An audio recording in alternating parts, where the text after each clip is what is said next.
사랑하는 성도 여러분, 지금 시점은 전국 어느 곳에 가나 탐스러운 수국이 한참 우아하고 화려하게 자태를 뽐내는 수국을 보는 기쁨을 사는 그런 계절입니다. 저도 하도 수국이 탐스럽고 아름다워서 꽃송이 가까이 얼굴 대고 살펴봤습니다.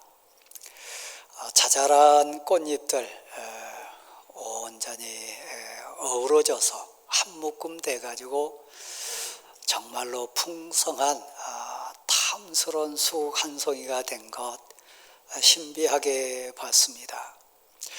수국 이름에 묻어 있듯이 물을 좋아하고 또 습한 지역에 형형색색으로 자태를 뽐내는 꽃이 수국입니다. 그러나 지난 6개월 삶을 돌아보는 시점에서 화단에 있는 어떤 수국꽃 한 송이보다 탐스럽고 우아하고 아름다운 꽃이 있다면 신앙고백 토해내고 감사할 줄 아는 성도의 모임인 교회 공동체가 아닐까. 또 사랑으로 은혜로 감사로 더불어 사는 사랑하는 가족이 모여있는 가족 수국꽃이 아닐까, 그런 생각도 해봅니다.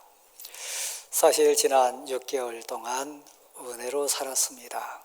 하나에서 10까지 그 모든 것이 하나님의 사랑의 연속이었고 사실 주신 복의 현장이었습니다. 저도 그렇습니다만은 오늘 예배 오신 여러분은 지난 6개월 삶이 얼마나 아슬아슬하고 순간순간이 기적이었다. 그것은 도저히 표현할 수 없는 순간의 이적이었다. 이런 고백을 얼마나 하시는지 모르겠습니다. 그저 된 것 같지만 우연으로 이루어진 것 같지만 더 진솔하게 솔직하게 우리가 내놓고 고백해 보면 그것은 은혜였어요. 누구를 막론하고 마찬가지입니다. 우리는 일하기 바빠서 또 따라가기 바빠서 주신 은혜가 너무 커서 사실 종종 잊어버립니다. 또 잊고 살 때가 대부분입니다. 우리만 그런 것이 아니라 예수님과 동행했던 제자들도 그랬습니다. 누가복음 17장 1절로 10절 말씀에 이렇게 가보면 어느 날 우리 주님 앞에 제자들이 앉았습니다. 그들 역시 은혜 받고 사명 받아서 사역 열심히 했습니다. 예수님 앞에서 그들 삶 자체도 사역도 지금까지 과정도 하나의 매듭으로 하나의 마디로 정리해야 될 분명한 필요가 있었습니다. 대나무에 마디가 있듯이 우리 1년 삶 속에서 전반부와 후반부라고 하는 이 매듭의 과정에서 감사라고 하는 기준을 가지고 매듭을 지어가는 감사절입니다. 그 제자들 열심히 일한다고 했지만 우리 주님 눈에 뵀을 때 그들이 놓친 게 있었어요. 그들도 반드시 매듭을 짓고 가야 될 필요가 있었습니다. 첫 번째 등장한 내용은 열심히 사역한다고 하는 대명분이 있었지만 그 과정 속에 열정만큼 제자들로 통해 오는 실족하는 아픔 당하는 사람들이 있었다는 사실입니다. 막 산을 옮길 만한 믿음이 있고 엄청난 사역과 사명을 감당했다 할지라도 한 사람을 실족시키면 사역이라고 하는 명분, 하나님의 일한다고 하는 과정 속에서 누군가가 뜨겁게 울고 있고 아파서 절망하고 있다면 그건 하나님의 뜻이 아닙니다. 지난 6개월 우리 열심히 일한다고 했습니다. 우리 열심히 앞만 보고 달린다고 하는 관점 속에 혹시라도 우리는 이미 타이틀을 달고 있는데 하나님의 사람입니다. 예수 믿는 사람이고 교회 다니는 성도입니다. 우리 가치 또 우리 행함 속에 우리의 미숙함이나 또 우리가 챙기지 못한 부분, 어찌 보면 열정이라고 하는, 열심이라고 하는 기준 때문에 나 때문에 실족한 사람이 있다면 이 감사절기에 꼭 점검해 봐야 될 부분입니다. 또 하나 부분이 있었습니다. 우리 주님 눈에 뵌 제자들 마음속에 그들은 다 예수님의 은혜 입고 특별한 택함 받아서 사도가 됐고 제자가 된 사람들이었는데 한마디로 얘기하면 하나님의 용서하심이었어요. 예수님의 용서하심이었어요. 그들 용서받아서 제자가 됐고 용서함이라고 하는 은혜 때문에 지금 예수님과 동행하고 있는 삶 속에 살고 있습니다. 근데 그들 마음속에 분노가 있었어요. 용서하지 못한 아픔이 있었어요. 정확하게 보시고 아시는 주님이 그들에게 매듭으로 이렇게 하나 점검하는 주제가 두 번째에 나오는데 용서입니다. 왜 그러냐면 실족시킨 사람이 있거나 내가 용서하지 못한 인생이 있다면 그 가슴 깊은 곳에서는 감사가 나올 수 없습니다. 감사라고 하는 절기 속에 우리가 생각해 봤을 때 예수님과 지금 동행하고 있는 극소수의 예수님의 제자들 눈빛을 보면서 우리 주님이 매듭으로 지금 찾고 있는 주제가 그겁니다. 제자들은 우리 주님 눈빛 앞에서 솔직해졌어요. 그 토해내는 말이 있습니다. 그 말이 뭔지 아십니까? 우리에게 믿음을 다하소서. 진실된 믿음을 더하소서. 거짓된 믿음이 아니라 진실된 믿음을 더해 주셔야 실족시키지 않을 수도 있고 사실 그 믿음 가운데 나의 사역이나 나의 사명이나 나의 일과 속에 나도 모르게 실족시킨 사람, 나 때문에 울고 있는 사람, 나 때문에 상처받은 사람, 그들을 볼 수 있도록 우리 믿음의 눈을, 우리에게 믿음을 더하소서. 주님 따라다닌다 하고 주님 일하는 제자라 하고 엄청난 사역 감당한다고 하는 대의 명분 속에 있지만 내 마음 깊은 곳에 있는 용서하지 못한 이 못을 빼지 않으면 참 평안 진실한 감사 없으니까 우리에게 믿음을 더하소서. 용서할 수 있는 힘, 믿음의 힘입니다. 죄에서 나를 용서하시는 우리 주님의 힘, 외아들을 나를 위해서 보내신 그 하나님의 사랑의 힘,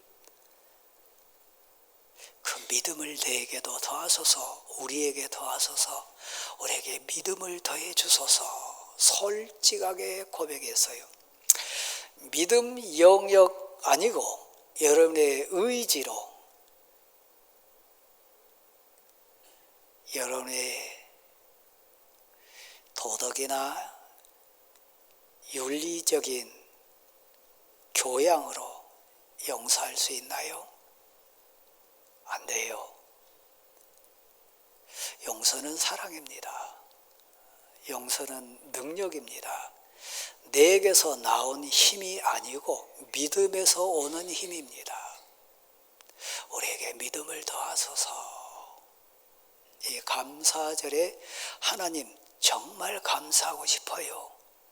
진짜 감사에 겨워가지고 찬양이 나오고 감사가 겨워가지고 가슴에 솟는 기쁨이 막 솟아가지고 내 눈빛에서 내 손끝에서 내 입술에서 하나님을 향한 고백뿐만 아니라 삶의 선포가, 믿음의 선포가 세워져 나올 수 있도록 내게 용서라고 하는 은혜를 더해 주십시오. 그래서 우리에게 믿음을 더하소서.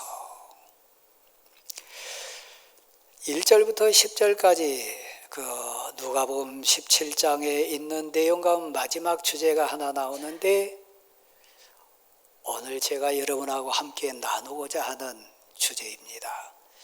감사입니다. 어느 종을 예를 들으셨어요. 우리 주님이 들어주신 예입니다. 어느 종이 밭에 가서 열심히 일했다. 또 논에 가서 일한 종도 있겠죠. 열심히 했어요. 지난 6개월 동안 우리는 삶의 밭에 보내심 받았습니다. 사역 현장에 부르심 받아가지고 순종했습니다. 열심히 일했어요. 그리고 6개월을 마무리했습니다. 그 종이 일터의 일을 마무리하고 집에 돌아왔던 것처럼 우리는 매듭이라고 하는 과정 속에 지금 이 자리에 앉아 있습니다. 그런데 입이 나왔어요. 그런데 얼굴색이 이상해요. 그런데 감사에 우러나오는 음성이거나 표정이 아닙니다. 집에 돌아왔더니 주인이 너 밭에서 일했으니까 감사하다, 고맙다, 정말 애썼다, 그러기를 기대했을 줄 몰라요. 근데 집에 돌아오자마자 주인이 요구한 것은 가서 쉬어라, 내가 대신 너 밥 챙겨주겠다, 이게 아니고 나를 위해서 음식을 준비해라, 나 위해서 다시 너 일해라, 요구사항이었어요. 제 모습이고 여러분 모습 많이 닮은 내용 아닙니까? 그 예는 영이신 우리 주님이 제자들을 정확하게 꿰뚫어 보시고 그 마음을 읽으시면서 들어준 예입니다. 열심히 사역한, 열심히 헌신하고 충성하고 따라다녔던 그 제자들 마음속에 요구한 건 보상심리였고 공치사하는 것이었고 대접받기 원했고 나 이만큼 일했노라고 자기 자신을 내세우는 거였어요. 종들이 그랬으니까요. 여러분은 예외입니까? 여러분은 그렇지 않습니까? 하나님, 나한테 왜 이래요? 나 열심히 했습니다. 최선을 다했습니다. 근데 하나님, 왜 내게는 이럽니까? 그런 마음, 감사절을 맞으면서도 진정한 감사가 아니라 마음 깊은 곳에 있는 환경 때문에 1차적인 감사라고 하는 내적인 감사 아닌 외적인 감사적인 부분에 여러분 혹시 예수님 앞에 있었던 제자들처럼 그 마음에 감사가 없는 텅텅 빈 마음으로 지금 앉아있지는 않습니까? 정확하게 보셨다니까요. 정확하게 꿰뚫고 우리 주님이 말씀하셨어요. 그게 주신 교훈의 말씀이 있습니다. 우리는 무익한 종입니다. 해야 될 일을 했을 뿐입니다. 이 고백이 가슴에서 나와야 진정한 감사라는 거예요. 여러분을 부르신 분이 하나님이십니다. 예배당에 부르신 분도 하나님이시고 죄에서 빼내주신 분도 하나님이시고 직분을 주신 분도 하나님이시고 뭐 열과 하라면 한없이 계속 이어지겠죠. 그러니까 하나에서 열까지 다 내 것 아닙니다. 하나에서 열까지 다 기적의 연속이었습니다. 그 모든 삶의 현장, 모든 만남, 모든 관계, 모든 사역, 그 모든 현장이 있었다면 그것은 내가 주권자 아니었습니다. 솔직하게 고백하자면 머리카락 하나도 희고 검게 내가 할 수 없습니다. 단 한 사람도 내가 설득할 수 없고요. 단 하나의 일도 내가 처음부터 마무리까지 완벽하게 완성해낼 수 없습니다. 내 마음대로 안 돼요. 내 뜻대로 안 돼요. 내 한계는 분명해요. 근데 내가 여기까지 왔습니다. 이 일 했습니다. 6개월 동안 은혜로 채웠습니다. 살았습니다. 24시간 따라다니면서 아들 지킬 수 없고 딸 지킬 수 없었는데 하나님이 그 악한 세력 가운데 그 험한 세파 속에서 사랑하는 가족들을 무탈하게 아무 탈 없이 평안하게 했습니다. 그건 내가 총 들고 다니고 칼싸움에서 얻은 것 아닙니다. 그 많은 위험 요소들, 아찔아찔했던 순간들 얼마나 많았습니까? 단 0. 몇 초 사이인데 단 몇 초 사이에 생과 사가 갈릴 만한 위험한 순간 너무 많았습니다. 6개월 지나놓고 보니까 사실 밭에서 일하고 논에서 일했던 것, 사업장에서 일했던 것은 은혜의 연속이었습니다. 그러니까 감사할 근거가 있습니다. 생명을 주신 분도, 용서하신 분도, 죄를 다 해결해 주신 분도, 하나님의 아들이 되고 직분자가 되고 일꾼이 되고 일할 수 있는 기회를 얻은 것도 다 은혜였습니다. 솔직하게 얘기하면 그래요. 근데 우리 뻐겠어요. 우리 교만했습니다. 우리 내 것인장 막 이렇게 으쓱거렸습니다. 아니요. 내 것 아니요. 하나님의 사랑이었어요. 할 일을 했다고 해서 주인이 종에게 감사하겠냐? 나는 해야 될 일을 했을 뿐입니다. 나는 무익한 종일 뿐입니다. 그냥 은혜로 기회를 얻었을 뿐입니다. 할 일을 했다고 해서 주인이 종에게 감사하겠냐? 그 가치로 예수님과 제자들을 비유해 보면 여기 앉아있는 또 예배드리는 우리와 하나님과의 관계를 비교해 보면 종과 주인 관계보다 더 엄청난 거리가 하나님과 우리 사이에 있습니다. 근데 은혜로 살았어요. 지난 6개월이 그랬다는 얘기입니다. 그 대표적인 인생이 오늘 본문에 등장하는 시편 23편의 은혜를 쏟아낸 다윗 인생입니다. 다윗 우리와 성정이 똑같은 인생입니다. 그도 실패했고 넘어졌고 그도 교만했고 그도 하나님께 불평했던 인생입니다.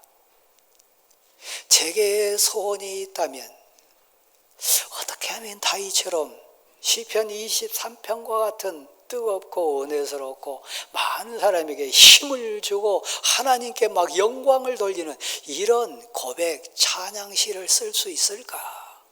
내 삶이, 내 인생이 다윗 인생과 같은 그런 영광스러운 인생 될 수 있을까? 다윗을 묵상할 때마다 특별히 시편 23편 현장에 올 때마다 너무 부러운 것 사실입니다. 다윗이 그냥 그런 시 토해낸 것 아니라니까요. 다윗도 살인자였습니다. 다윗도 불순종한 사람이었고 다윗도 한없이 연약한 부끄러운 인생이었습니다. 근데 다윗과 우리와의 차이가 있다면, 우리가 다윗을 따라갈 수 있는 소망을 품을 수 있는 이유가 있다면, 믿음을 더해 주시고 사랑을 더해 주시고 힘을 주셔가지고 다윗이 새 인생 될 수 있도록 오늘 2절 표현으로 해석을 한다면, 하나님의 이름을 위하여, 하나님의 영광을 위하여 나를 회복시켜 주신 거예요. 나를 다시 이렇게 세워주신 거예요. 나 하나님의 사람이니까 내 삶에 하나님의 이름이 걸려있고 내 인생에 하나님의 영광이 달려있으니까 하나님의 이름을 위하여 나를 소생시키시고 다시 회복시키시고 다시 사람 되게 하셔가지고 하나님의 영광을 드러내게 하였다는 얘기입니다. 이 은혜가 다윗에게 주셨던 것처럼 우리에게도 주실 줄 믿습니다. 여호와는 나의 목자십니다. 우리는 목자를 신뢰합니다. 그분은 선하세요. 그분은 자비하시고 전능하시고 그분은 사랑이 많으세요. 그분은 실수하지 않으세요. 그분은 결코 우리를 포기하지 않습니다. 그분은 이랬다 저랬다 마음을 변개하시는 분이 아닙니다. 그분은 만왕의 왕이신 하나님이시고 인자하신 하나님이십니다. 다윗에게서 하나님은 선한 목자하셨어요. 그래서 다윗의 고백 따라가 보면 그에게는 부족함이 없다 그랬습니다. 아시는 하나님, 사랑 많으신 하나님, 풍성한 하나님이 때마다 시마다 채우시고 붙이시고 보내시고 온전케 하셔서 다윗 되게 해 주셨어요. 고백입니다. 하나님이 나의 목자십니다. 목자는 양을 인도합니다. 목자는 양을 배부르게 합니다. 목자는 양을 보호합니다. 목자는 양을 지켜냅니다. 고백이요. 한번 받아실랍니까? 하나님이 나의 목자십니다. 오늘 감사절에 우리가 토해내야 될 제1순위 고백이요. 하나님이 내 목자시라고 하는 고백이요.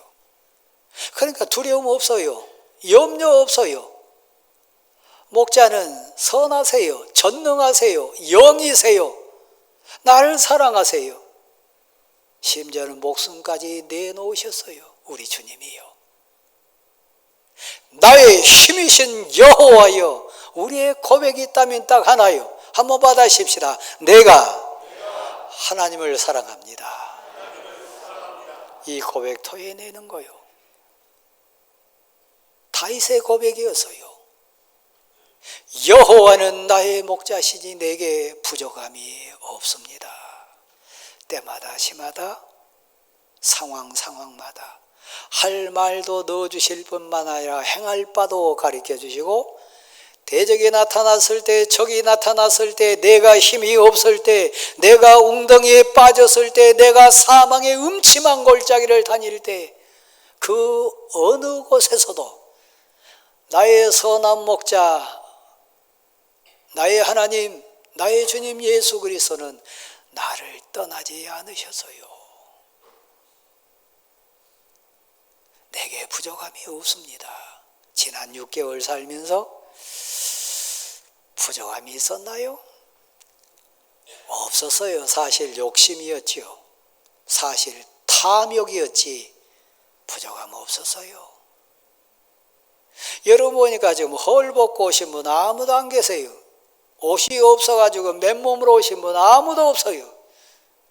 지난밤 잠잘 곳이 없어가지고 뒤척이다 오신 분 제가 아무리 봐도 없어요. 내게 부족함이 없습니다. 다윗의 고백이요. 여기까지 인도하신 하나님, 앞으로도 채우실 줄 믿습니다. 선한 목자시니까 목자가 양을 사랑하면 인도하는 곳이 있어요. 푸른 풀밭이요. 쉴 만한 물가요. 우리를 도살장으로 끌고 가지 않아요. 우리 저 늑대 속에다 밀어넣지 않아요. 선한 목자 되신 나의 하나님, 나의 주님이 생명까지 내놓으셨던 나의 하나님이 내가 마음껏 뛰놀 수 있는 푸른 초장, 목마를 때 목을 죽일 수 있는 쉴 만한 물가, 그 하나님을 신뢰하십시오. 그 하나님을 온전히 고백하는 여러분 될 수 있기를 간절히 소원합니다. 인도하셨던 하나님이요, 지난 6개월 동안 뭐가 감사였습니까? 묻는다면 지난 6개월 동안 하나님이 나와 동행해 주셨고 나를 인도해 주셨습니다. 인도해 주신 하나님, 동행해 주신 하나님이요, 신비하고 놀랍도록이요 보호해 주셨어요. 저는 4절 말씀을 눈물이 있을 때마다, 앞이 캄캄할 때마다 많이 암송하고 다윗의 고백을 제 입으로 선포하면서 찬양할 때가 있습니다. 내가 비록 사망의 음침한 골짜기를 다닐지라도, 살다 보면 죽을 것 같은 그곳이 있어요. 깜깜할 때 있고요, 막막할 때 있습니다. 진짜 사망의 그늘이 드리워진 그런 죽음의 골짜기가 있습니다. 지난 6개월 삶 속에 그런 분 계실 거예요. 뭐 수술을 받아보셨다거나 물질을 다 잃어버렸다거나 관계가 뒤틀려 가지고 오해받았다거나 죽을 것 같다, 그런 상황이 있었을 거예요. 다윗도 있었다니까요. 그러니까 다윗이 이 시를 토해낼 수 있는 이유, 그 상황을 체험해 봤으니까요. 내가 사망의 음침한 골짜기를 다닐 때에, 괴로운 시절이요, 고난의 시절이요, 죽고 싶은 그때요, 부끄럽고 깜깜했던 그때요, 하나님의 사랑과 세상 사람의 차이가 뭡니까? 다 이 사망의 골짜기를 지나갑니다. 믿는 사람도 지나가고 믿지 않는 사람도 지나가게 되어 있습니다. 근데 하나님의 사람은 달라요. 해를 두려워하지 않아요. 세상을 겁내지 않아요. 포기하지 않아요. 해를 두려워하지 않을 것은 내가 기도하니까요, 하나님이 함께 하니까요, 하나님이 내 목자가 되시니까요, 하나님이 나를 부르셨고 지금 나를 지켜보고 계시니까요, 해를 두려워하지 않을 것은 돈이 생겨서가 아닙니다. 사람들이 한꺼번에 많이 몰려와서가 아닙니다. 이유 딱 하나입니다. 자, 한 번만 다시 합시다. 여호와께서 함께 하심이라. 감사가 뭡니까? 지난 6개월 동안 진정 감사했던 이유가 뭡니까? 그때도 하나님이 함께 하신 거 제 마음으로 느꼈습니다. 그때도 그 두렵고 무서울 때도 기도하니까 하나님이 나와 함께 하심이 믿어졌습니다. 그 깜깜한 상황 속에서도 그래도 하나님 찾고 하나님을 향하여 눈을 들었을 때 하나님이 내 편이시라고 하는 게 감각적으로, 영적인 감각적으로 느껴졌습니다. 주께서 나와 함께 하심이라. 하나님 미련하신 분이 아닙니다. 하나님 결코 어리석으신 분이 아닙니다. 우리 하나님께는 지팡이가 있어요. 우리 하나님께는 막대기가 있어요. 나를 보호하기 위한, 나를 살려내기 위한, 나를 지켜내시기 위한 주의 지팡이와 주의 막대기가 전능하신 하나님 손에 있음을 믿으시기를 바랍니다. 그 주의 지팡이와 막대기가 나를 보호해서요, 정말 그래요. 여러분이 평안한 것, 여러분이 안전한 것, 여러분이 은혜 가운데 지내왔던 것은 주의 지팡이와 막대기가 보호해 주심을 믿으시기 바랍니다. 하나님은 참 놀라우신 분이에요. 때로는요, 내 대적 원수 앞에서 내게 상을 차려주세요. 보란듯이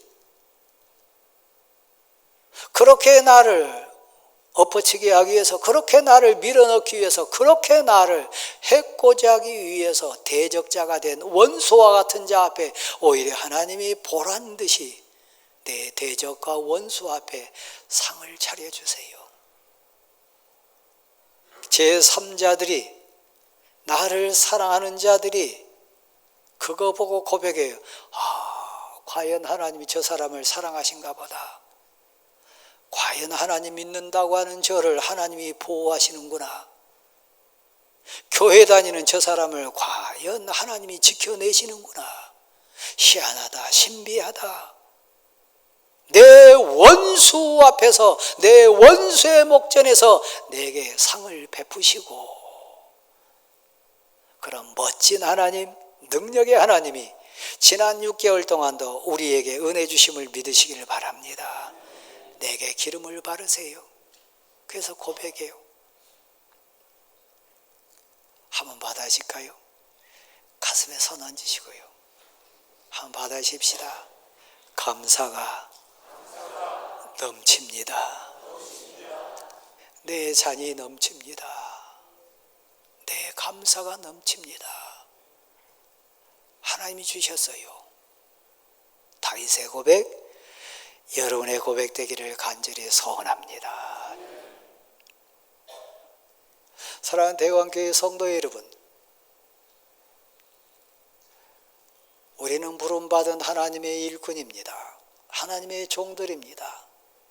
당연히 우리가 해야 될 사역, 사명이 있습니다. 우리는 무익한 종일 뿐입니다. 하나님 없으면 무익해요. 하나님 은혜 아니면 아무것도 아니에요. 아무리 좋은 면도기가 있고 아무리 좋은 휴대폰이 있다 할지라도 전원이 끊기면 그거 의미 없습니다.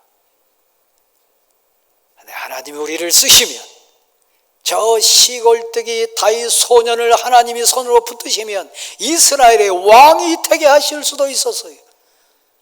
저 갈릴리 호숫가에 금을 던지던 베드로를 하나님이 손으로 우리 주님이 불러내셔가지고 능력 주시니까 세상이 감당할 수 없는 하나님의 사람이 됐어요.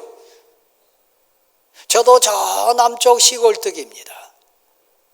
하나님이 저를 붙들어 주시고 은혜 주시니까 사랑하는 대광교회 성도 여러분 앞에 설교자가 됐고 목회자가 됐습니다. 저만 그런가요? 저 삼척에서, 저 공주에서, 저 전라도, 경상도, 충청도, 강원도 온갖 곳에서 여러분, 하나님이 여러분을 불러내시고 붙들어 주시니까 세상이 감당할 수 없는 하나님의 사람 된 거 믿으시기를 바랍니다. 하나님이 우리를 붙드시면 내게 기름을 바르시고 내게 상을 차려주시면 내 잔이 넘칩니다. 이것은 하나님의 은혜입니다. 내 잔이 넘칩니다. 감사가 넘칩니다. 하나님이 하셨어요. 마무리하겠습니다. 사랑하는 성도 여러분, 우리는 알아요. 다윗은 알아서요. 내게 내 평생의 주의 선하심과 인자하심, 나를 사랑하신 그 하나님의 사랑이 내 평생에, 그러니까 젊을 때만 아니고요, 좋을 때만 아니고요, 내 평생의 주의 선하심과 인자하심이 함께 하시리니. 어떻게 한다고요? 내가 결단하는 거요, 선포하는 거요, 고백하는 거요. 감사절은 그런 날입니다. 내가 영원토록 주의 성전에 살겠습니다. 하나님 앞에요, 찬송하며 감사하며 고백하며 신앙 고백자로 살겠다고 하는 선포입니다. 여기까지 주신 것이 은혜였다면, 지금까지 도와주신 분이 하나님이셨다면, 지금까지 주신 복이 하나님의 사랑이었다면 내 평생의 주의 선하심과 인자하심이 함께할 줄 믿습니다. 여기까지 함께하신 하나님, 앞으로도 책임져 주실 줄 믿습니다. 여기까지 도우신 하나님 앞으로도 채워주실 줄 믿습니다. 그래서 내가 영원히 주의 성전에 살겠습니다. 주님 앞에 살겠습니다. 이 고백이 여러분 고백 될 수 있기를 간절히 소원합니다. 저는 지난 한 주간 동안 많이 찬송했으나 몇백 번은 불러본 것 같습니다. 부를 때마다 감동이 됐어요. 그래서 여러분하고 나누고 싶었어요. 자리 한번 일어나실랍니까?